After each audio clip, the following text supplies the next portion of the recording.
Prokop at Piano Power Lessons, and thank you for joining me. Today we're going to look at this idea that playing a trill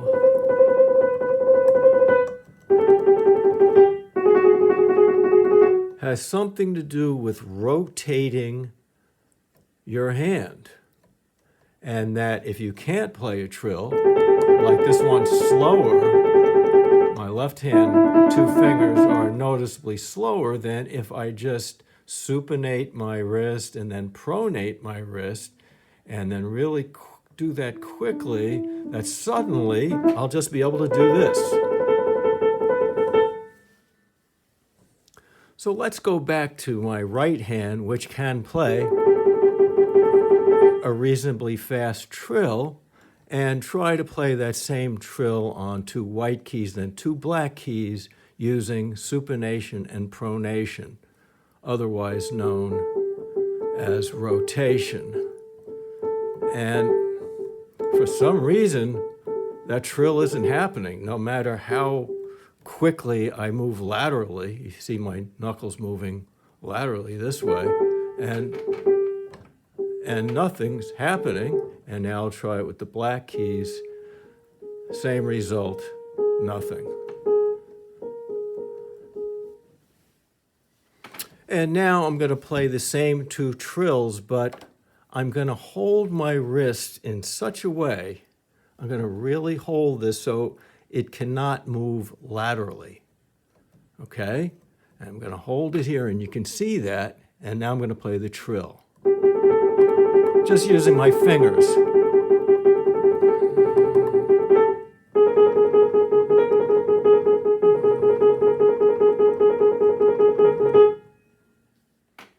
So what have I just proved to you? Well, that the playing of a trill has nothing to do with the larger motions of the hand. This clearly does not work. And this works.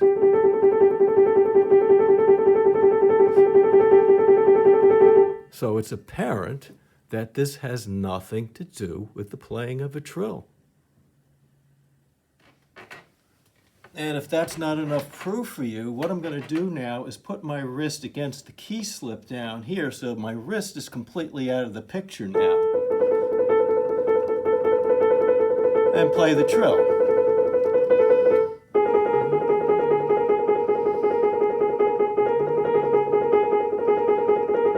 Which further demonstrates that playing a trill has nothing to do with anything other than the fingers just moving up and down really quickly. So I'd like to dig a little deeper into this problem by testing my second and third finger of the right hand and then second and third finger of my left hand. So I have the metronome set on 126, and what I can do is test this finger by putting it in the middle of two other fingers that I know can play easily. For instance, I know my pinky and my second finger can do this.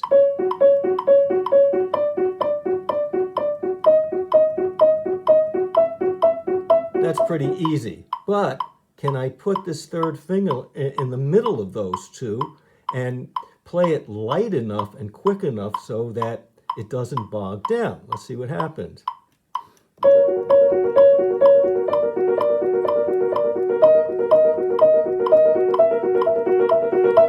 And it passes the test. And now I'm going to do the same thing for the second finger, and I'm going to do this figure, and with the metronome on 126 again, I know that I can do this.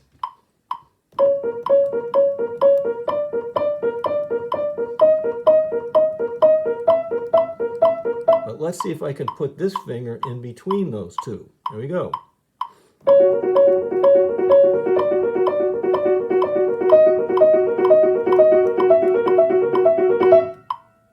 And the second finger passes the test.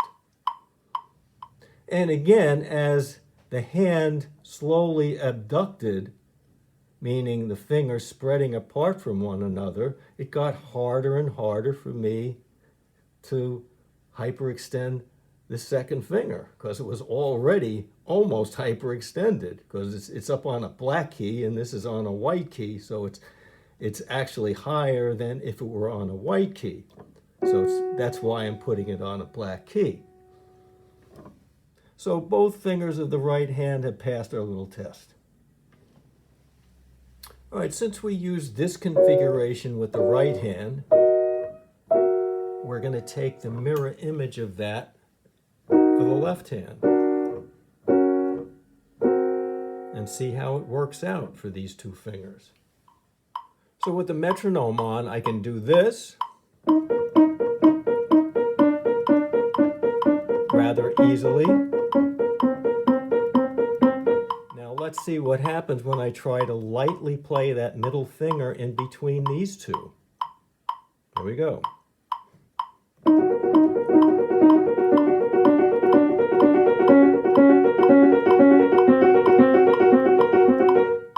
And it bogs down. And it bogs down because it's already almost hyperextended, this third finger. And then I'm asking it to go up and to control that lift so that it doesn't come flying down uncontrollably, but the extensor muscle isn't strong enough to control that so that it can just hit very lightly exactly when I want that to happen. So the middle finger really doesn't pass the test. Let's see what happens with the second finger. In this test, we're going to do each of these patterns 4 times. And you can see that the second finger is placed in between these two. And then in between these two, etc. So with the metronome on, I can do this.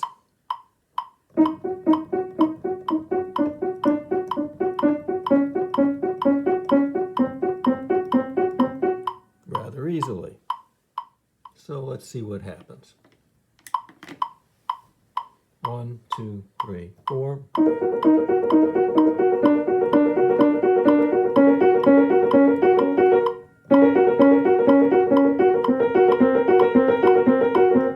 And so you could see it was going pretty well through this pattern. And now the fingers are spreading apart more. The fingers, since they're spreading apart, are also lifting, and it's getting harder and harder now because I have to hyperextend this finger. And it doesn't have the strength to control itself at that speed. Doesn't have the extensor muscles are just not strong enough to prevent that from happening when I want to hold back with them and just play very lightly. Now, I have a feeling that some of you will reflexively respond to this by saying, well, why don't you play? Why don't you use more rotation? And in my Mythbusters series, of which this video is a part of, if you look at myth number 2, I prove that playing at moderate to faster speeds has nothing to do with rotation. So I would just ask you to take a look at that video. And that should do it for today. I hope you enjoyed the video and hope to see you next time at Piano Power Lessons. Have a great day.